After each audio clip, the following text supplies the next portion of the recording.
Are you ready to become awesomer? Hello everyone, my name is Umar Hamid. I'm your host on the No Limit Selling podcast, where industry leaders share their tips, strategy, and advice on how you can become better, stronger, faster. Just before we get started, I've got a question for you. Do you have a negative voice inside your head? We all do, right? I'm going to help you remove that voice in under 30 days guaranteed. Not only remove it, but transform it. So instead of the voice that sabotages you, there's one that propels you to much higher levels of performance and success. There's a link in the show notes. Click on it to find out more. All right, let's get started. Hello, everyone. Welcome to another episode of the No Limit Selling podcast, where we talk to leaders to figure out how they connect with people, how they influence people. And on today's show, I have the privilege of having James Ontra here with me. And he's an expert at communicating and getting people to push the buy button. James, welcome to the program. Well, thank you. It's good to be here. Thank you, Umar. So oftentimes, I came across this study, and you may have come across it too, where they asked drivers, are you in the top, where do you rank yourself as a driver? And people rank themselves in the top 10%. And of course, not everybody can be in the top 10%. People often suck at driving. But we have this illusion that we're better than we are. And by the way, James, that's why God created spouses, to let us know when we're off track. But the same thing is true for the same thing is true for presentations. We have a clear idea of what we want to communicate, but oftentimes we do it so badly. So talk to me about, you've worked with some of the largest brands in the world, and oftentimes I'm sure they think they're communicating really succinctly and powerfully, and oftentimes they're not. So explain how you get them to realize that and how you get them to recraft the communication so they get the results they want. Yeah, that makes sense. I've spent my career in and out of presentations, whether it's in a big conference hall or it's distributing with technology with an individual salesperson going to the client, sitting and setting up and doing a pitch, to, what's happened with COVID and having libraries of slides. But the methods that go into it are all the same, and it's really important. One of the basic methodologies, and you can think about Hollywood with this, is every presentation's a story, every slide's a scene. So when you put a slide up, what is the emotion you want the person to see? What is the knowledge you want them to get? Do you think about moving them in a certain area with slide one and then following up with power in the back end? These type of structures are critical to help moving people along. And I'm just going to clarify something there. You said, what's the emotion you want them to see? I don't want them to see it. I want them to feel it. Yeah, I think that's better articulated. Well, for example, I'll give an example of something early in my career. When I was early, it was in the late 90s in New York, and we were working on laptop presentations for NBC to sell their Olympic advertising. And we all know being involved in the Olympics is prestigious, and lots of people watch it, and they can do the Nielsen numbers to calculate, a million eyes versus how much it's worth to buy the ads and sell it. But what was the difference between a big sponsor, Coca-Cola, committing $2 billion versus $1 billion? It's the emotion they felt during the presentation. It's how you connected them emotionally with the story before you gave them the analytics to build the actual invoice that you're sending them. Here's the example. They started off with Muhammad Ali shaking and lighting the torch. You can see he was a great athlete in his day, but Parkinson's had really done damage. But it inspired so many people that after you watched a little clip of the Olympics and you watch him lighting that torch, suddenly you're moved and you're like, God, I want to be involved in this. Then all of your numbers thereafter, the person is using those numbers to build their case to buy the advertising. Yeah, absolutely. But if you haven't done that, they're just looking at numbers going, okay, you've got 2,000 eyes and I'm paying $10 for a set of eyes. And that's $20,000 per commercial. They can do the math. Anyone can do the math. What's the difference? That's the emotional connection. Absolutely. And oftentimes you craft presentations, and we're going to talk about, some of the large brands that you've helped.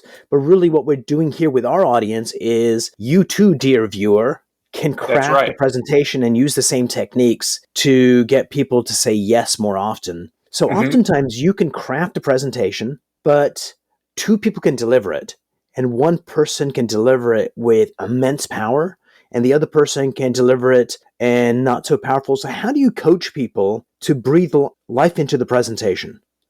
I find the sooner you make the presenter more comfortable with the content and the words coming out of their mouth, that makes all the difference. Let me give an example.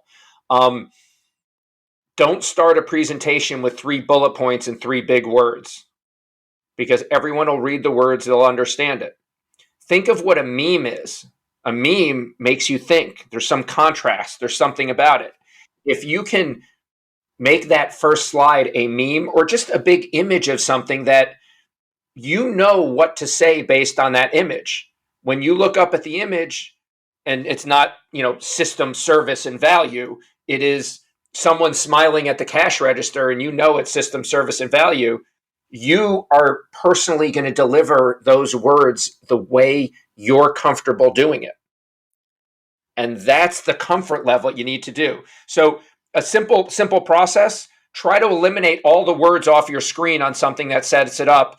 Put an image up there, could be clip art, could search it from the web, whatever it might be, and see if you deliver the same message. If you can do that, when you do that, you get a more emotive response. And True. then you can go into your numbers. Agreed. True. But you can also have people that. So here's where I would disagree a little bit, James. We want people to be themselves, but frankly, some people are freaking boring. And so there needs to be some coaching around it in terms of, from my point of view, and you're the expert here, is that the image that you select certainly has to have a trigger for you so you know what you're talking about. Yes. But also That's the that whole image point. has, true, but I would say to add to that, that image has to be invoke emotions that strengthen what you're about to talk about. So it's not just a Hmm. trigger for you. What image That's do we right. select that empowers the words you're about to speak? So there's a connection there and it makes it more powerful. Yeah, So how do you go here's an about doing example. that? Um, Actually, being an expert in what you're doing and understanding it makes a difference. For example, if I was a plumber and I was doing a presentation to my local plumbers that are also plumbers, my first slide wouldn't be, leaks are our bread and butter. I would put a picture of the bent pipe underneath it Right. dripping and the noise dripping, and I'd be looking at it and I said, "You hear that? That's your cash register ringing." I mean, that's Then I genius. would move into what? That's genius. Well, that's how That's you connect the two. You use something that's right. If you were, let's say, working in doing barn stuff and helping people manage their horses, it might be, you see that pile of hay that just fell over? That's your afternoon. It's trying so. to connect it with the person and what you're doing with just something that feeds into it. If you're in a convenience store, it might be the ring from the person walking in and out of the front door. Cha-ching, and ooh, that means you're attentive. That's the moment your business starts. When they walk out, it ends. I'm just ad libbing here, but that's what I'm talking about. Taking something that's unique to your presentation and and just trying to capture make a meme out of it. I mean, the world is Which built is on memes. We know that nowadays. definitely, but going back to that, because a lot of people that end up presenting do not have that capability. They have the Hmm. capability to communicate what they want to communicate, but what you just did there for us, especially the first example, like you hear that, and Yeah. even though if you don't have a sound effect, everyone's going to be curious to what that is. And then when you tie the two, so how do you coach people? So you create the presentation. So let's go back to a client of yours. You can name names, but Hmm. they know what they wanted to sell, but you crafted a Hmm. presentation that told the story well, that invoked emotions, that brought the numbers alive so they justified why they want to say yes to you. So how do you go Okay. about crafting that? And how do you coach people to deliver it? Because it probably isn't one person delivering it, it's probably many people delivering the same presentation. It comes from finding the one unique commonality, and really the exercise is this: rip away the words, show me a picture that tells me what your presentation is going to be. and put it up there. Now, I'll use an example from a big corporation. I didn't craft this presentation. I delivered it and used it with technology and all this other stuff, but it was brilliant and it did very well. Scripps Networks, they owned the Food Network, HGTV, Fine Living, Great American Country, and one other another network that way. And to sell 5 different networks is like, oh, we do this in cooking, we do this in the house, we do this on vacation. What they did is they say, what strings all this together?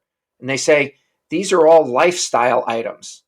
So they took a house and they put each one of them as a pillar in front of the house. And what's in your house? Well, you cook. And HGTV, you get to build your backyard in the pool. And Fine Living, that's where you take your vacation. And Great American Country, you learn your music and stuff. And all of those make your home. So this is the lives you live. And through your lives, we support it through our cable networks.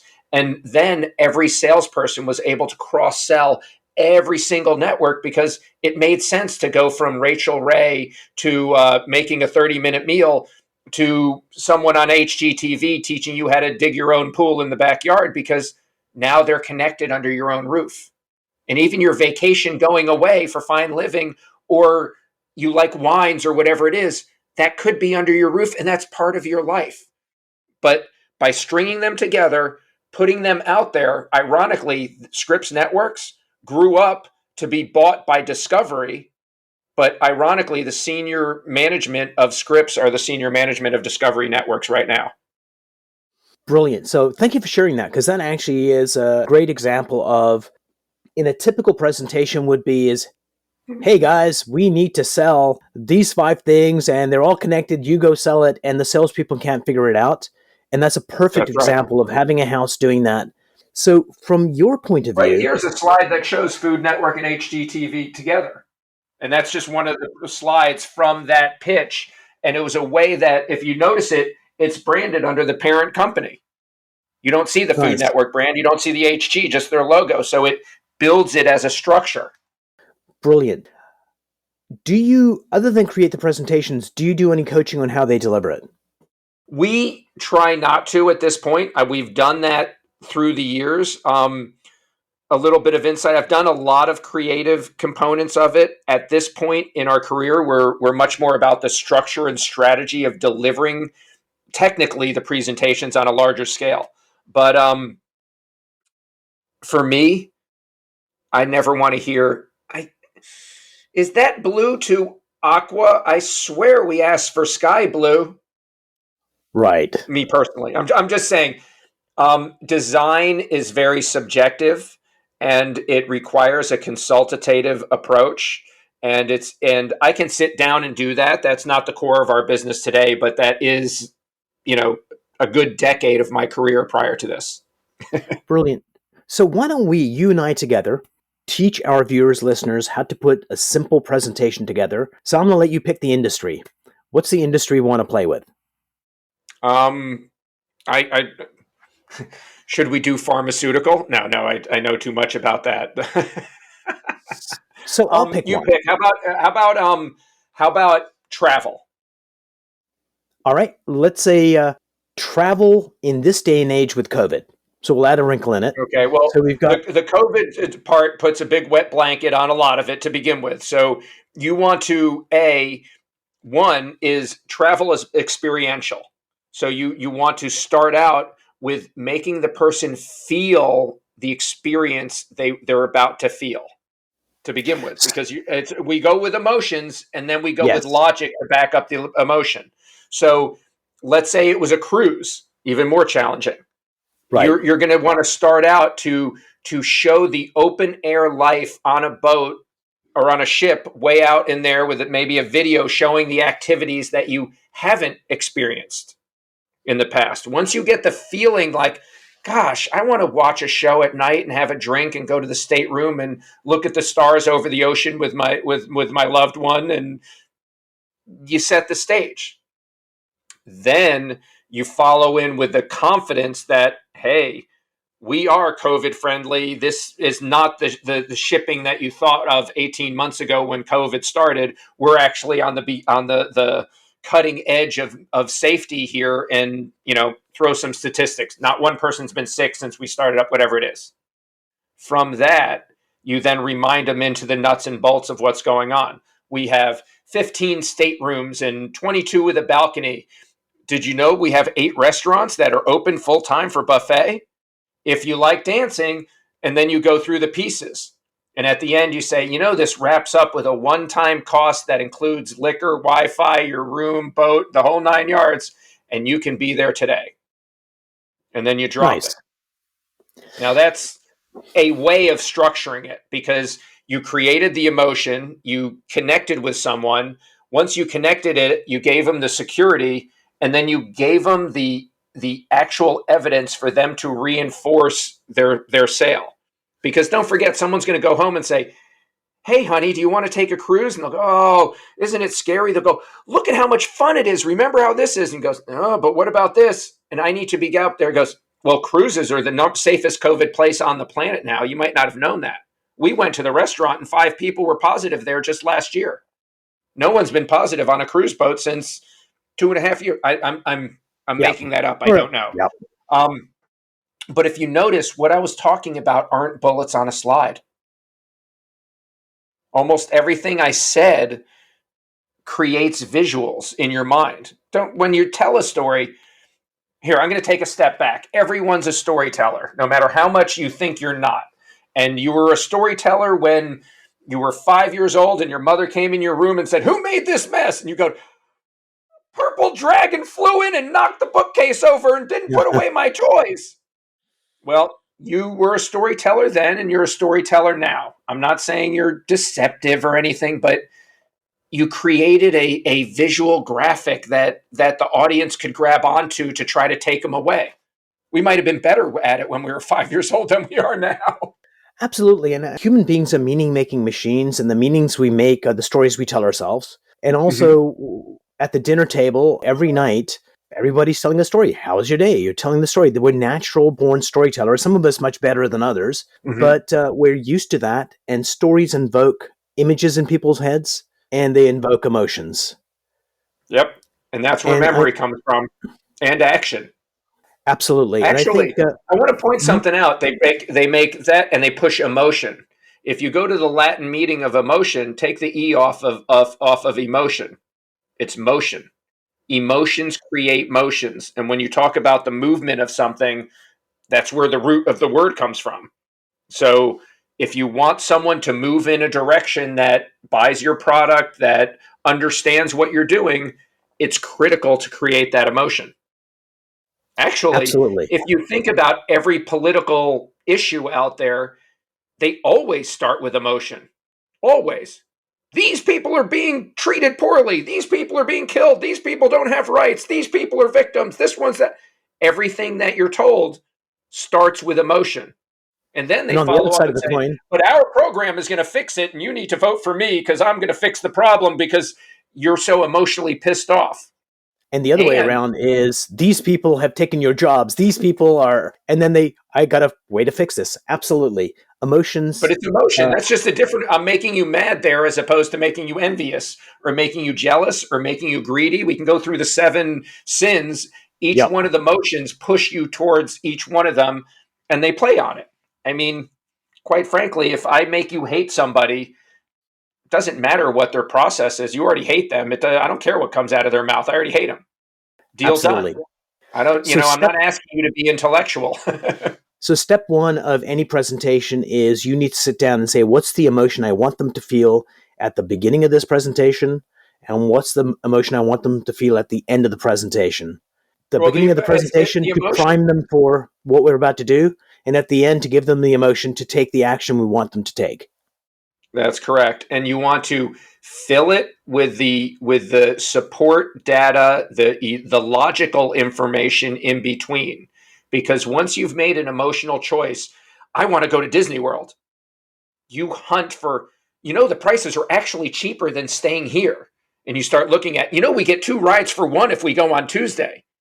Yep. Once you've decided, you build your case through logic and reason. Very rarely do people go to logic and reason and then end with emotion. Actually, it's the foundation of scientific method. Starts with logic and reason and tries to wipe the emotion out of it. So the human element, you're actually dealing with a deductive reasoned response as opposed to a human response. And not saying that's bad. I mean, there's no equation for love. That's a human response. That's an emotion response. Yes. Equation could be super sexy and finds me attractive would be my recipe for love. But anyway, That might be. It might be the person who raised you through life, and you just love your mother or grandmother or whatever it is. oh, absolutely, yeah. It might be the place who accepted you when everyone else shunned you, and it's a Boy Scout club, or it's a church, or it's a business group that accepted you when you were shunned by other parts of it. Love and emotion and connection come in ways that I think human beings can't quantify. And presentations, you kind of take a piece of that, and then you give the logic afterwards, because we all want the logic to back it up.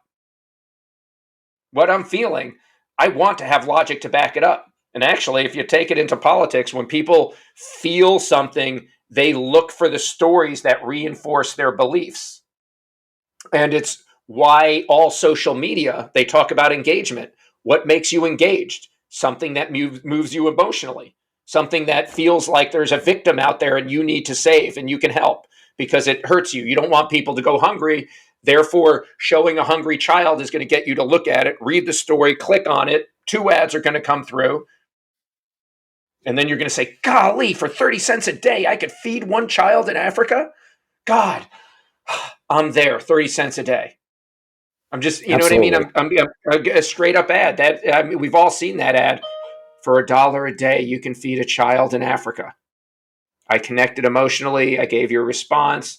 You have a number. I know I can do it. My coffee right now, I spend $4 at Starbucks. It's not even the sugar going in at this point. In any case, Absolutely. emotion and follow it up with logic and reason is the best structure for it. Absolutely. So one of the things I like about your technology, and you and your sister head up a company called Shufflrr, because right now at my computer that I'm looking at right now, I have probably 25 presentations buried in different folders with some gems within those presentations that could be useful on the presentation I'm building now. And if I'm lucky enough, I seem to remember somewhere 2 years ago, and I'm never going to find it. So tell me what you guys do and how you solve that problem. Okay, this is a two-step process. We do it through what we call presentation management. It's a communication strategy, it's a technology strategy, and we use a method called structured storytelling.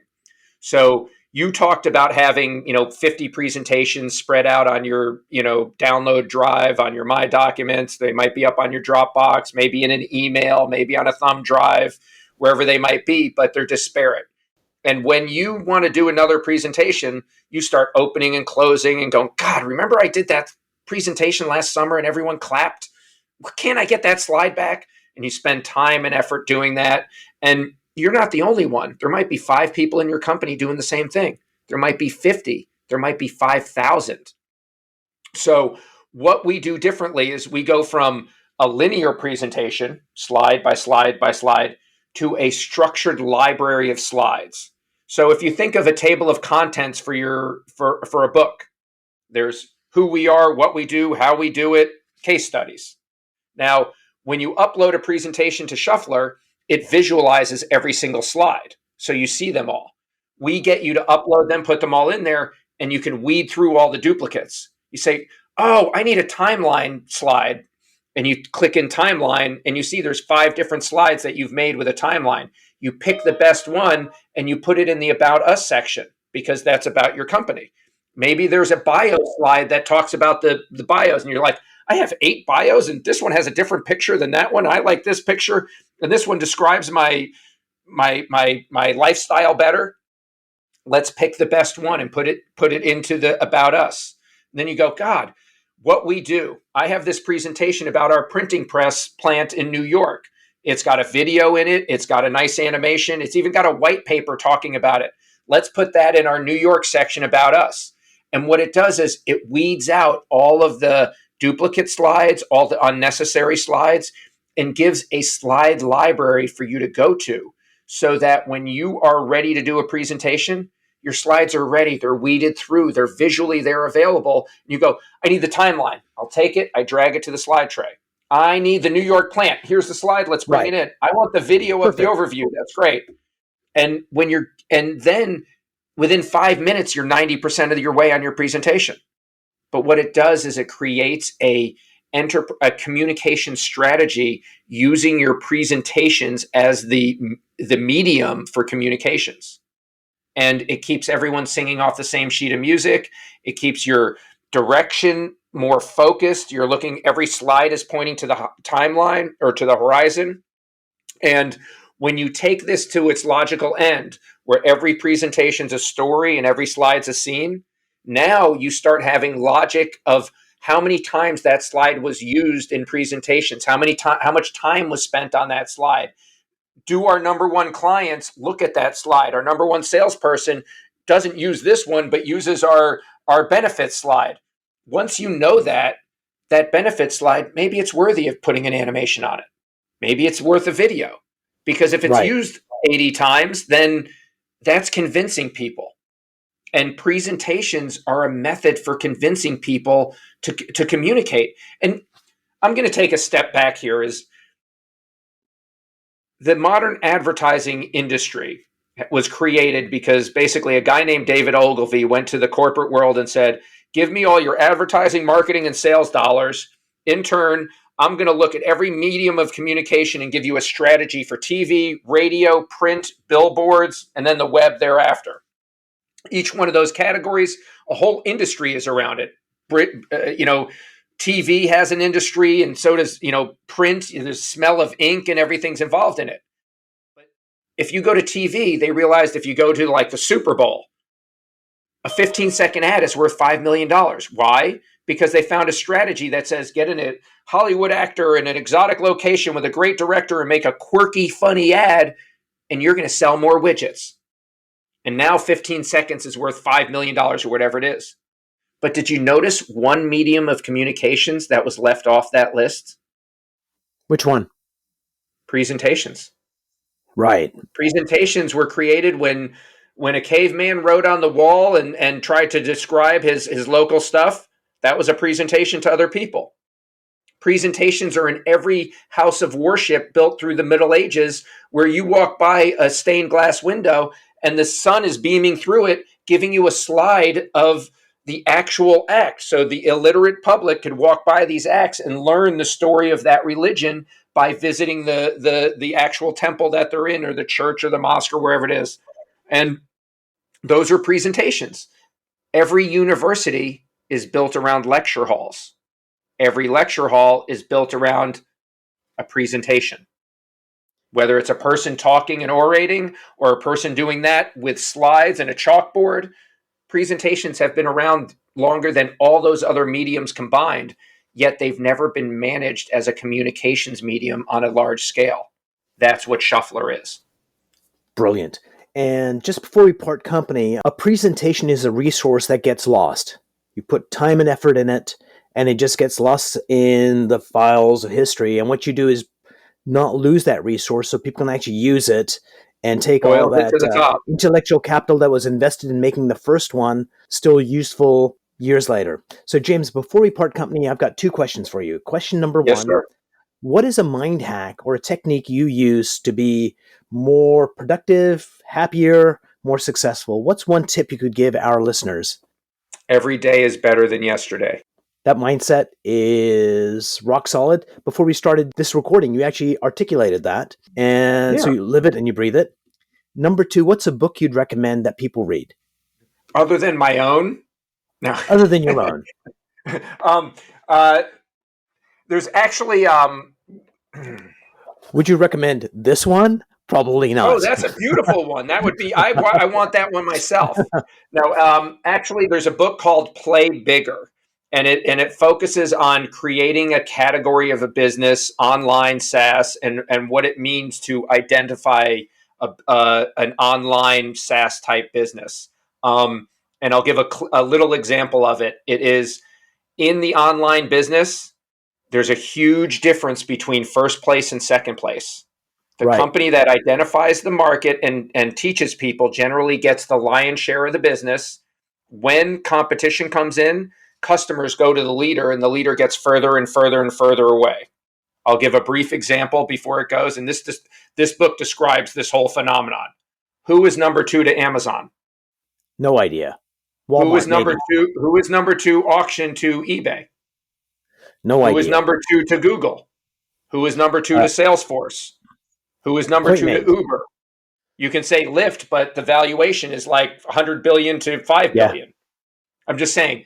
And that book, Play Bigger, describes how to structure your business so that you are the leader in your category. Brilliant. James, thank you so much for being on the show today. I really appreciated it and looking forward to our next conversation. Thank you. It's a pleasure being here.